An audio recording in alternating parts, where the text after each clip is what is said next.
Hello everyone, welcome back to my channel. I know it's been a while. It's been a long while. I know it.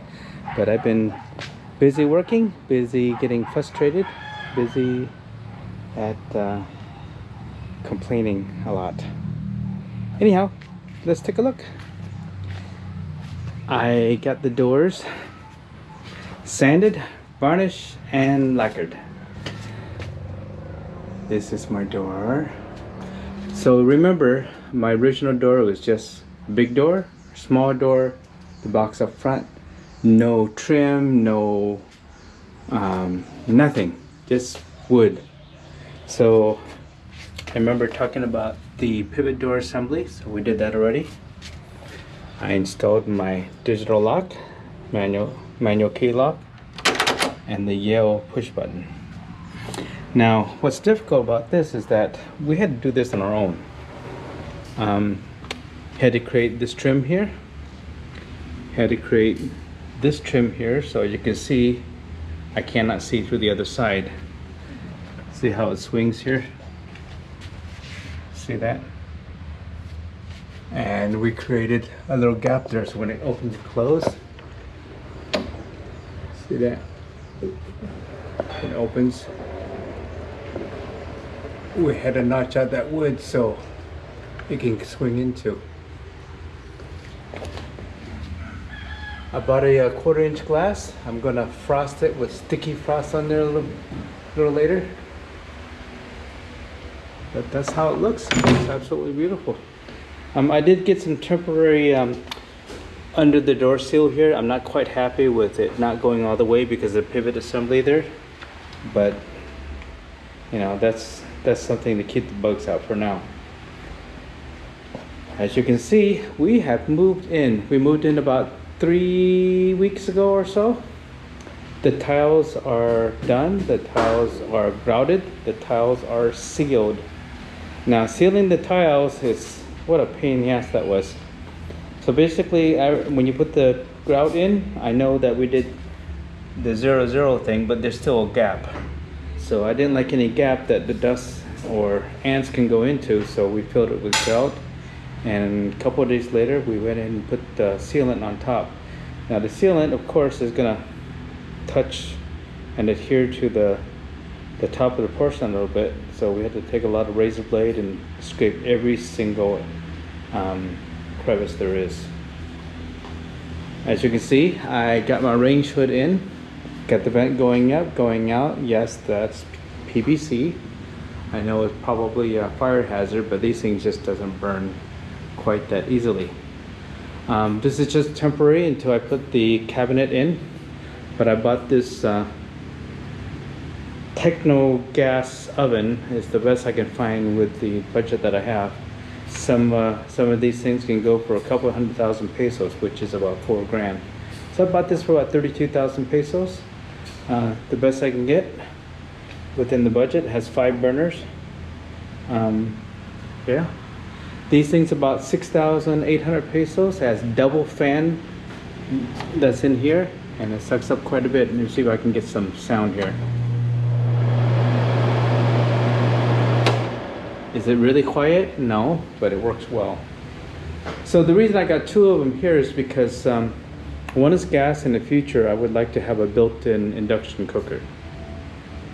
So that's my next project, is to build cabinet here as well as a kitchen island here.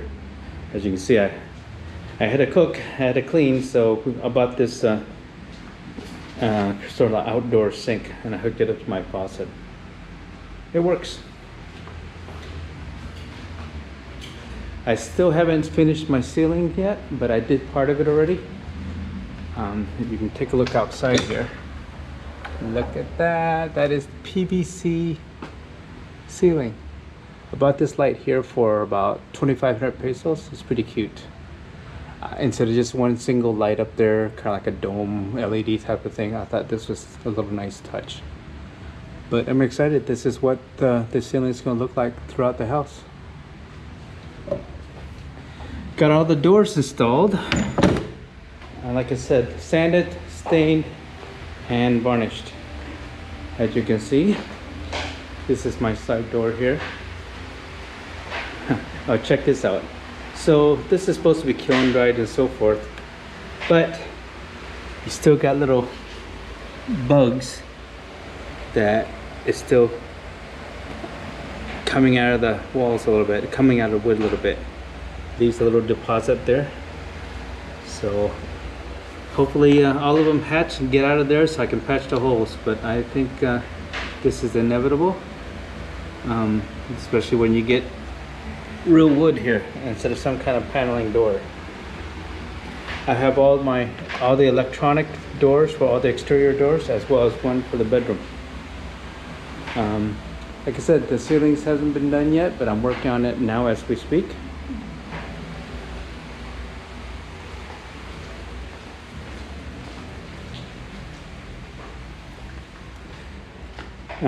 Yeah, we got a lot of moving boxes with stuff that we haven't used yet. Well, haven't took it out yet. We got the laundry set up already. Yes, I am using it already. Here is the vent in the back. There's a lot of space back here because, well, this thing is quite rigid, and I just couldn't push it back there anymore. But it's okay because, you know, open space here. I'm not going to miss it, but it's going to be a little bit easier to clean. So it's all right. But at least I'm doing my laundry now.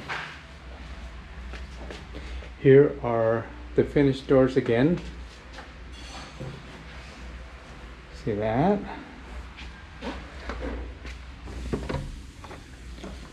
This is not a pantry, but just kind of throwing stuff in there so eventually I can move over to the kitchen. And the reason why we're moving things around because, well, you know, while we're working on one room, we had to move it out to grout it, to seal it and so forth. That's what it looks like inside.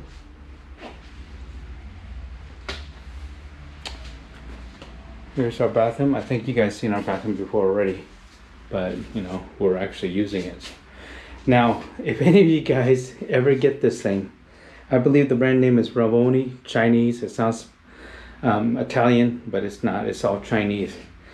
Now, this thing here, I set the drain down and I'm praying it doesn't leak. So the first time I used the shower, what happened? It leaked. It leaked and it leaked and leaked. So I went ahead and, you know, I already did all the caulking around here. I did all the caulking down there and over the side. And I'm pretty sure I did a good job. But for 2 weeks plus, there's constantly water just coming out of here and causing a puddle here. And, you know, okay, fine. I decided to, you know, seal down here a bit more. I already put a bead down below here, but I sealed here more and just kind of looked around. Still couldn't find a leak. Then 2 weeks later, I about ready to give up, about ready to, probably took a hammer to this glass. Then I noticed that there was a tiny little hole right here. Now here, this original rubber gasket, and but in between, there's a gap. Well, there's a gap on that side. Of course, there's a gap on the other side. Basically, hit the glass, comes down and goes through that tiny little hole. It follows the crack under, follows the metal along the way, drops down on the other side and leaks out. 2 weeks. 2 weeks of just constant frustration trying to figure out where it leaked from. So finally, one stress down, but yet more stress coming up. Oh, wait a minute. I don't know if you noticed, but I've also painted. I painted primer as well as final paint on there, which is the flat paint. Why did I go with flat paint? Well, I know my walls are not perfect. It's got some imperfection here and there, but the flat paint does quite a bit of wonder. It does hide quite a bit of imperfections. I'm still trying to patch us here and there where there's imperfection, but that's what I'm doing.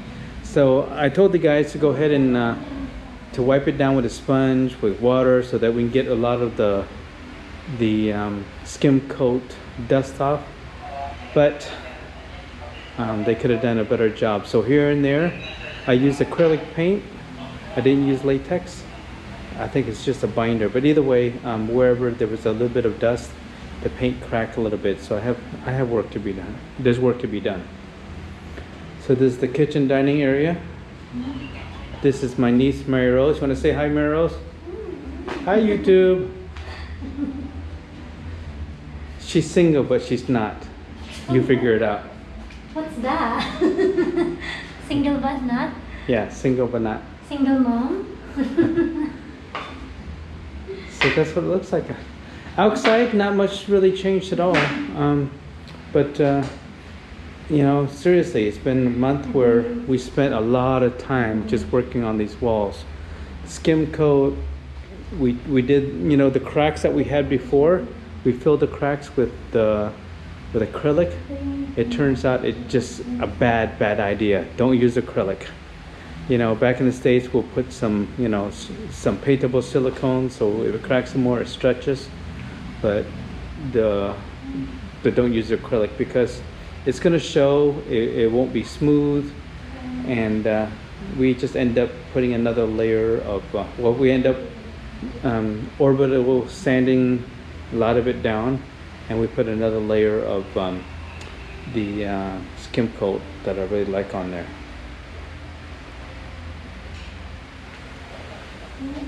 So we did the ceiling outside, but we also starting on the ceiling in our master bathroom. See that? And of course, after that we'll work on our walk-in closet. And out to the bedroom and continues. Sorry for the mess, but I'm keeping it real. This is how we're kind of living in an unfinished house.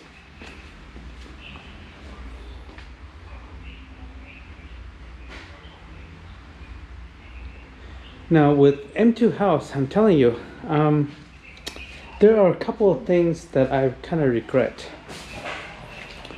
The house is so insulative, and also there's no leak. There's no leak of air unless you open a window. But you really need to open the window to get some air through. Now my regret is that I think I should have made this window bigger. And the reason why I made it small in the first place, because I didn't want any chances for, you know, somebody hopping the fence and be a peeping Tom. It's so easy for them to just kind of like look in. But since that's about 5.5 feet up, you know, they have to climb on something to look through the window, so it makes it a little bit more difficult. That's why I made it a little bit smaller.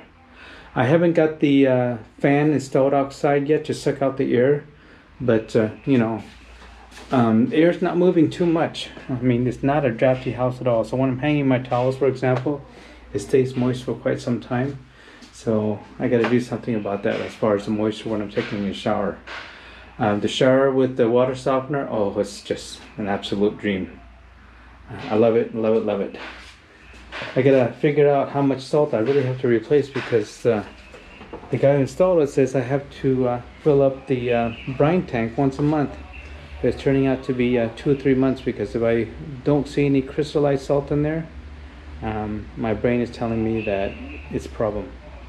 So I'd rather have salt than no salt. You know, over salt than not enough salt, you could say.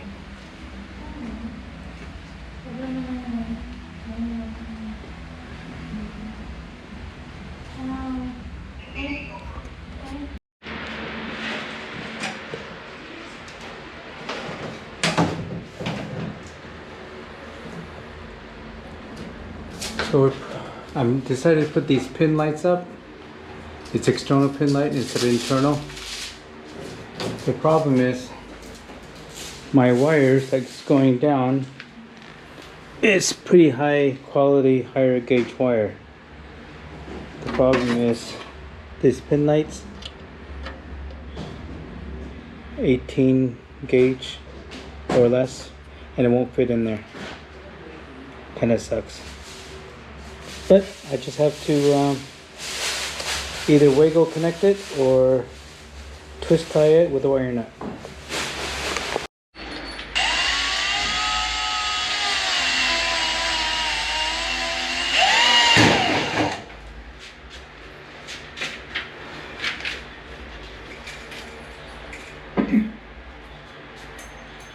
Tingin naman.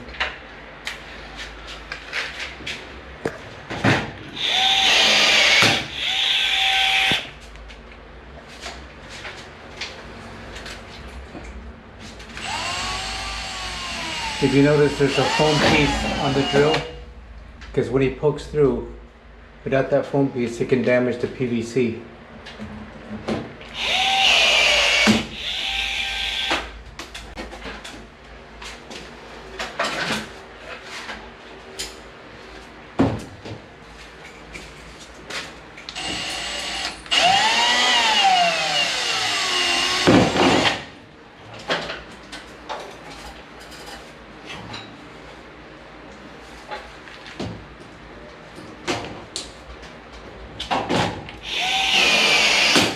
Yes, it's nice to have power tools.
Ano?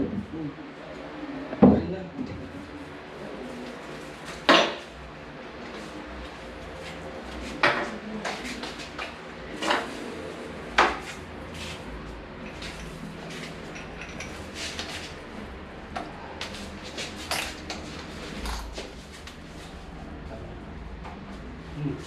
Ano?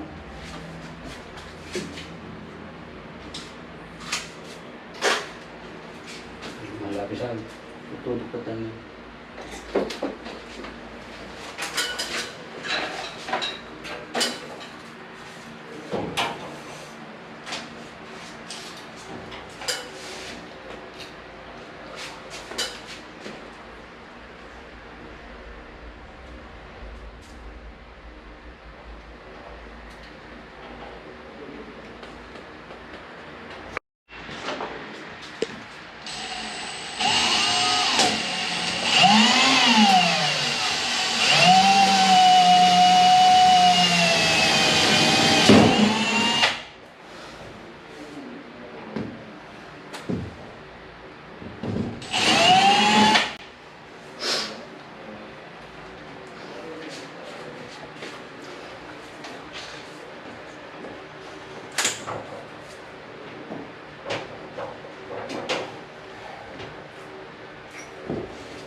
BBC.